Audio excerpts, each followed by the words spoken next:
What's up everybody, Codemaster0 here, bringing you another video, this time a guide for the game Starbound on how to summon and defeat the UFO boss, the first boss in the game, which happens to be controlled by penguins. I will be showing you a couple different methods of how to do so, and discuss the benefits of each. Now please keep in mind, I am making this video while the game is in beta stages, so the info is likely to change. If it does, I will remake the video with the appropriate information. So first off, you'll need to craft the distress beacon, which can be done so by going to a basic crafting table. It costs 150 pixels, 2 silver bars, 10 copper bars, 10 iron bars, and 100 wooden planks. Once you've crafted the beacon, I highly suggest moving a good distance away from your house or base, unless you want your base ending up like mine on the first try. Yeah. Now, the UFO is actually summoned by placing the distress beacon and then activating it clicking E. I went ahead and flattened some area just because I kind of wanted to have a little bit of a better battlefield, if you will. Once you've done that, or haven't, now go ahead and dig a hole that fits your character perfectly in it, like so. Jump out of that hole real fast, and then get ready to activate the beacon, and as soon as you activate that beacon, jump back in the hole. Once you jump back in the hole, go ahead and fill the top 2 bits like this up, and you can now see that with your bow, you can shoot just a perfect little slot through that, and you can shoot the UFO. Like I said, at this point in the game, you're going to have your basic bow. This is how I first defeated the boss, and it took me probably anywhere from 8 to 12 minutes. I don't remember exactly, but you're not going to do very much damage. I believe with the best bow at the time that you can get, which is iron hunting bow, which I highly suggest getting at the time, you will do about maybe 15 damage each hit, and that's if you get the little critical hit thing. So this method will just take a bunch of patience. With this method though, you don't really have to worry about all the penguins, but you will have to worry about the UFO actually crashing down and destroying the blocks like you see here. With that, just make sure you go ahead and replace them real fast, or else they'll keep coming towards you. If you want to, you can even dig down deeper and then just build a bigger tube for you to shoot out, and that works just as well. I'm going to go ahead and forward this because it just kind of takes time. Yeah.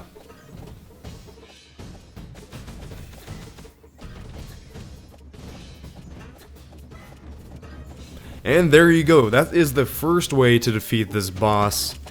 Now I will show you the second way. Alright, so this method is a ton faster and can make the fight quite a bit simpler. The only downside is it takes a little bit of setting up to do so.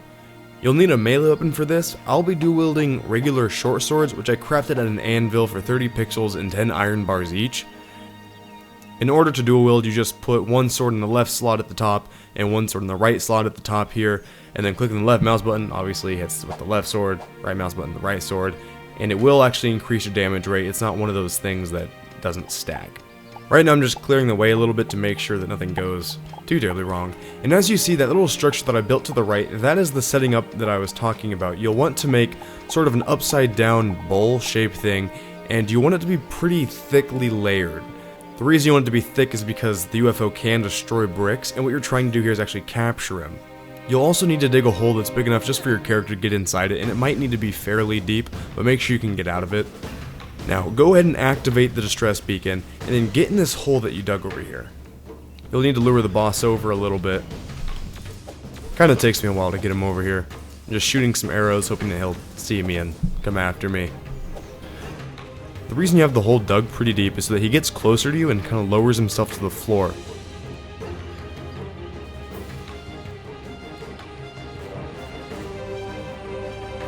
Once he's directly above you, start building upwards and it'll cause him to start raising. Once he starts raising, continue to build until he's trapped inside of this. Please note this will not always work. Sometimes he'll be able to break through completely, or he'll break through part of it and then he'll continue to break through the rest. But oftentimes he does get stuck here, in which case, just click X and start dual wielding those weapons. Jump up and down if you want, it's whatever, it doesn't really make a difference. But here, he really can't do anything. You just continue to do this.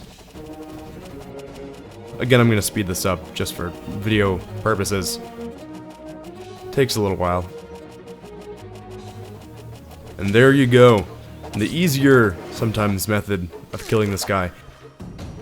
And of course, you've got your molten core. So you can now make your robotic table thingy. I forget what it's called exactly. Alrighty guys, that is all for this video, and this is the first video of my Starbound guide series that I will be doing. I'm really enjoying this game so far, and I plan to do a lot more guides for this game. It's pretty interesting. I suggest you guys check it out. I'll be streaming it as well. Give you the links in a second. Peace.